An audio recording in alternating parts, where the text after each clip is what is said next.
Baik, Assalamualaikum warahmatullahi wabarakatuh. Segala puji kehadirat Allah Subhanahu wa Ta'ala yang telah senantiasa memberikan saya kesempatan dan kesehatan dalam menyelesaikan tugas analisis kasus ini.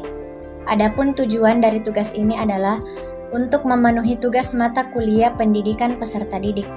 Dengan kesempatan kali ini, saya akan menjelaskan analisis kasus yang telah saya susun dengan judul kurangnya fasilitas sarana dan prasarana di salah satu sekolah di Banyuwangi.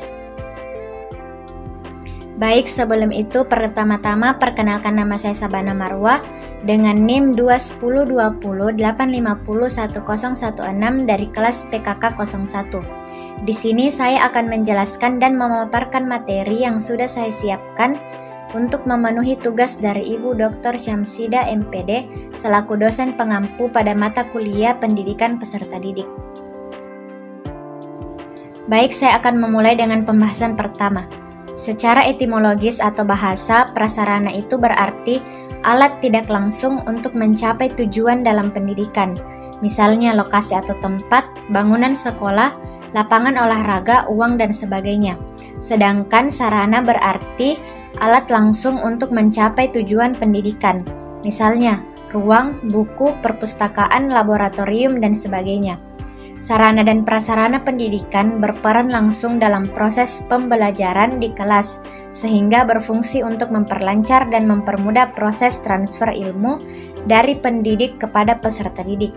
Sarana pendidikan yang lengkap dapat memudahkan guru dalam menyampaikan isi pembelajaran kepada siswanya. Selanjutnya, mengapa sarana dan prasarana itu penting dalam pendidikan? Nah, dalam pendidikan, sarana dan prasarana itu sangat penting karena dibutuhkan.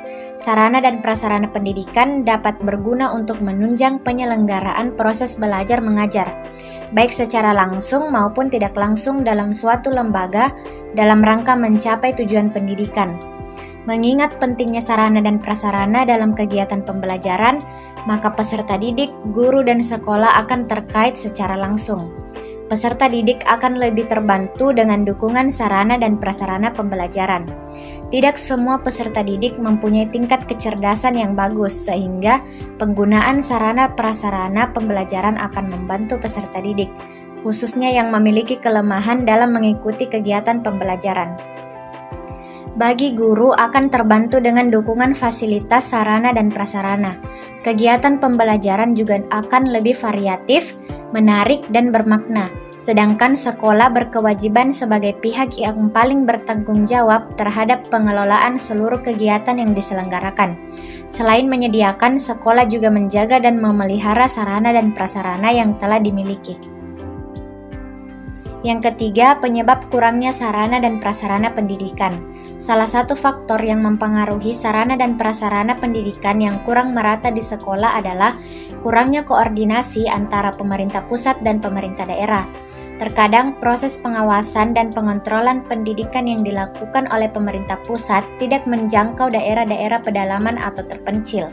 Sarana dan prasarana sekolah yang kurang memadai tentunya memberikan pengaruh bagi tenaga pendidik dan peserta didik dalam proses belajar. Proses belajar akan terganggu dan terhambat apabila lingkungan belajar tidak mendukung. Contohnya dalam mencari sumber belajar buku, bukan lagi menjadi sumber utama karena saat ini semua hal sudah mengarah ke internet atau serba digital. Apabila sekolah tidak menyediakan perangkat elektronik seperti komputer, laptop, atau smartphone, proses belajar akan kurang efisien. Proses belajar terhambat akan menyebabkan kualitas belajar di sekolah tidak optimal. Yang keempat, kurangnya sarana dan prasarana menghambat proses belajar mengajar. Salah satu permasalahan pendidikan di Indonesia yang terjadi dari dulu sampai hilir adalah masalah sarana dan prasarana. Sarana dan prasarana menjadi faktor yang sangat diperlukan dalam menunjang proses belajar mengajar. Karena sarana dan prasarana dapat memudahkan para peserta didik untuk lebih baik lagi dalam belajar, maka dari itu sarana dan prasarana harus diperhatikan dalam pendidikan. Namun pada kenyataannya masih banyak daerah-daerah pelosok yang sarana dan prasarananya kurang memadai, mulai dari tempat belajar yang sulit dijangkau, gedung yang rusak, bocor dan tidak nyaman, serta bahan ajar yang seadanya dan masih banyak lagi. Masalah tersebut membuat proses belajar mengajar menjadi tidak efektif dan efisien. Nah, seperti kasus yang terjadi di Banyuwangi, salah satu faktor yang menunjang kualitas proses belajar mengajar siswa adalah fasilitas yang lengkap dan memadai. Namun berbeda halnya yang dialami sekolah madrasah ibtidaiyah yang ada di Desa Macan Putih, Kecamatan Kabat, Kabupaten Banyuwangi, yang menggunakan fasilitas yang seadanya dan kurang memadai. Harapan pemerintah untuk pemerataan pendidikan di Banyuwangi tidak berjalan seperti yang diinginkan. Ada beberapa sekolah yang tidak memiliki fasilitas yang dimiliki seperti sekolah-sekolah pada umumnya. Salah satunya sekolah yang terdapat di Dusun Sumberan, Desa Macan Putih, yakni Madrasah Ibtidaiyah Nurul Huda yang kurang tersentuh pemerintah Kabupaten Banyuwangi. Banyak fasilitas sarana dan prasarana yang kurang layak untuk digunakan. Bahkan sampai ada yang rusak dan tidak bisa digunakan. Pengajar sangat kesulitan untuk melakukan kegiatan belajar mengajar di sana. Fasilitas yang kurang. Ibu kepala sekolah menyebutkan untuk jumlahnya yang kurang seperti meja guru, kursi guru itu di tiap kelas itu masih minim. Lemari yang harusnya ada di tiap-tiap kelas itu juga tidak ada. Dan dijelaskan juga ada beberapa ruangan yang bocor seperti pada perpustakaan. Ada juga beberapa ruangan yang tidak ada seperti UKS dan juga kekurangan fasilitas perlengkapan untuk olahraga. Ada ruangannya tapi perlengkapan di dalamnya seperti lemari, meja, kursi, rak-raknya ada tapi sudah lama nggak layak pakai. Bukunya pun itu dari pemerintah. Kita juga jarang dapat bantuan buku. Di situ ada perpustakaan tapi bukunya masih yang lama. Terus ruang pramuka, kopsis, UKS itu aslinya harus ada tapi belum ada. Jadi waktu akreditasi itu semua harus dipenuhi 8 standar itu. Harapan dari pihak kepala sekolah yaitu berharap supaya pemerintah pusat juga pemerintah daerah Banyuwangi lebih memperhatikan sekolah yang terdapat di pelosok-pelosok yang ada di desa-desa, bukan hanya yang kelihatan saja. Nah, ini dia dokumentasi mengenai sarana dan prasarana yang kurang memadai dalam pendidikan. Selanjutnya, solusi kurangnya sarana dan prasarana pendidikan.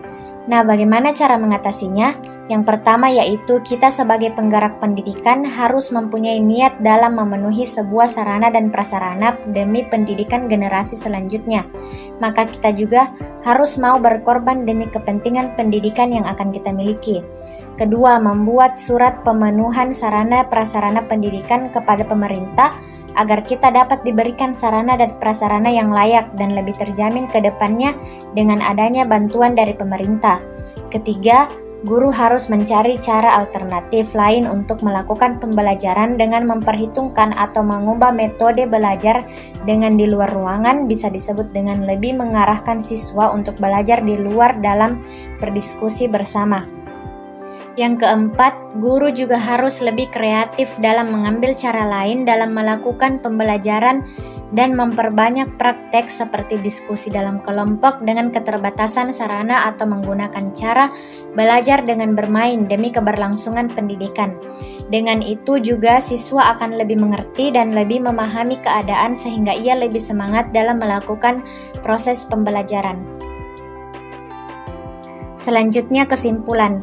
Sarana dan prasarana pendidikan merupakan salah satu unsur pendidikan yang memiliki peranan penting dalam proses belajar mengajar. Sarana dan prasarana itu tidak boleh diabaikan. Sarana dan prasarana digunakan untuk mempermudah pemahaman siswa tentang materi yang disampaikan serta belajarnya pun akan lebih menyenangkan. Sarana dan prasarana sangat berpengaruh terhadap kualitas pendidikan. Jika sarana dan prasarana lengkap, maka kualitas pun baik. Maka jika sarana dan prasarana pendidikan kurang, kualitasnya pun kurang. Di Indonesia memiliki tujuan pendidikan yang tertuang pada pembukaan Undang-Undang 1945, yaitu mencerdaskan kehidupan bangsa. Kualitas pendidikan yang baik akan meningkatkan kualitas sumber daya manusia. Sumber daya manusia yang baik inilah yang akan mewujudkan tujuan pendidikan nasional. Baik, itulah hasil materi yang sudah saya susun mengenai analisis kasus pada peserta didik. Lebih dan kurangnya mohon dimaafkan, semoga apa yang saya jelaskan dapat dipahami dan bermanfaat oleh teman-teman sekalian. Wassalamualaikum warahmatullahi wabarakatuh. Terima kasih.